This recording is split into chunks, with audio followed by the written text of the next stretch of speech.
हाय दोस्तों, कैसे आप लोग। मैं उम्मीद करता हूँ आप लोग ठीक होंगे। जो वीडियो अभी आप लोगों ने देखा, इस वीडियो को सोशल मीडिया पे 3 दिन से शेयर किया जा रहा है और अजीब अजीब अपने अपने तरीके से लोग कैप्शन दे करके इसको शेयर कर रहा है। कोई लिख रहा है देखो मुस्लिम के मक्का में औरतों की इज्जत नहीं है, मुस्लिमों में औरतों की। कई सारे जो है ना अपने अपने हिसाब से लोग सोशल मीडिया पे, जैसे ट्विटर है, फेसबुक है, इंस्टाग्राम है, यहाँ वहाँ शेयर करके मुस्लिम को बदनाम कर रहा है, मक्का को बदनाम कर रहा है। मैं ऐसे लोगों को ये कहना चाहता हूँ कि पहले किसी भी वीडियो को तह तक देख ले, जान ले, उसके पीछे के कारण को जान ले। उसके बाद में आप किसी भी मुस्लिम समाज या किसी भी समाज के लिए या किसी भी देश के लिए बोले, ठीक है।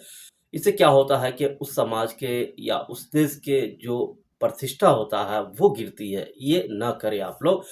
देखिए, इस वीडियो का असलियत ये है कि इसकी जो वो औरत मारा पीटी कर रही है, अगर उस औरत को कोई अगर कहे कि भाई आप इधर से मत जाओ, तो मत जाओ ना।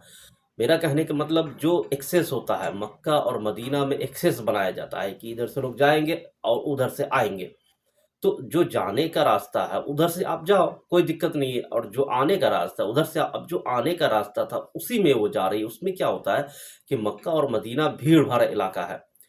अब वहाँ पे अगर हर कोई यही करने लगे तो फिर वहाँ पे अफरा-तफरी का माहौल हो जाएगा।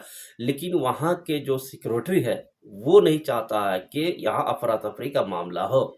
और क्यों कोई चाहेगा? अफरा-तफरी का मामला क्यों चाहेगा? तो यही वजह है कि वो औरत उस पे धक्का-मुक्की करने लगती है और वायलेंस में आ जाती है।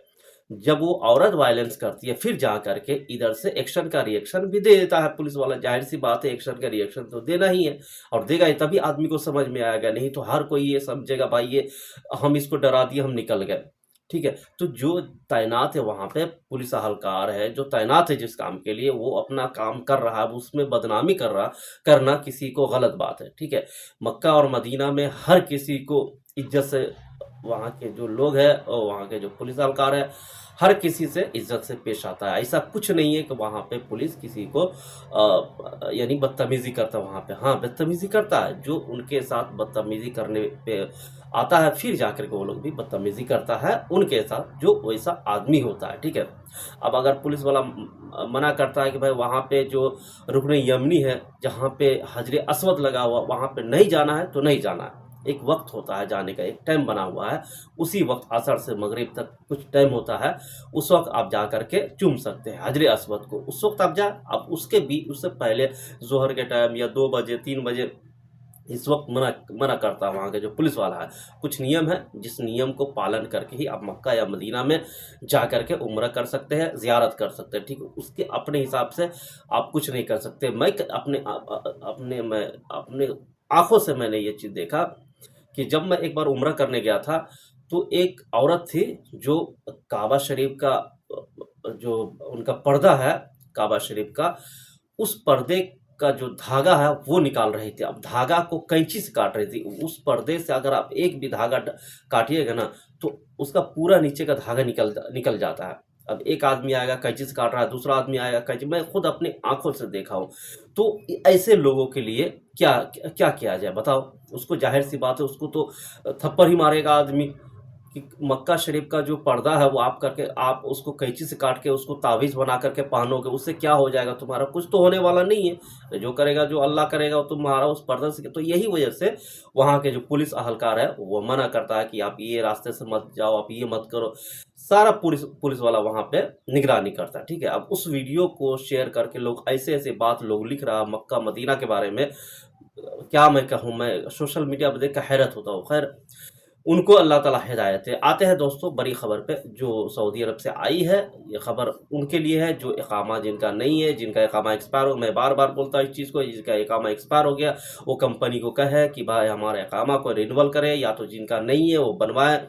यहाँ कई सारे ऐसे काम हैं जो नहीं होते हैं। पैसा भेजना है लोगों को आपस में, यहाँ वहाँ जाना है घूमने के लिए, पुलिस तफ्तीश होता है, वहाँ पे दिखाना पड़ता है, पुलिस पकड़ लिया तो दिखाना है। कई सारे मामले हैं जो इकामा से ही होता है। आपको कई बार मैं बोला हूँ कि यहाँ अपडेटेड रहना ज़रूरी है। जिस देश में आप रहते हो वहाँ का डॉक्यूमेंट आपको रखना ज़रूरी है। सऊदी अरब का एक नियम है कि यहाँ आप अपडेटेड रहिएगा तो ही आप यहाँ रह सकते हैं, नहीं तो आप नहीं रह सकते, नहीं तो आप इलीगल कहलाएंगे। ठीक है, तो इकामा एक्सपायर है या इकामा नहीं बनाता कंपनी या कफिल नहीं बनाया, उसको आप फोर्स कीजिए, नहीं तो आप उसको बोलिए कि आप नहीं बनाएंगे तो हम तनाजुल ले लेते हैं। कई जितने सारे बातें बोल करके उनको डराइए, समझाइए, फिर जाकर के वो बना करके देगा, नहीं तो वो लोग नहीं बनाता है। कई सारे ऐसे कंपनी को मैं जानता हूँ जो इकामा बिल्कुल नहीं बना के देता है, और बिना इकामा का लोग 6-6 साल, 5-5 साल, 4-4 साल गुजार देते हैं।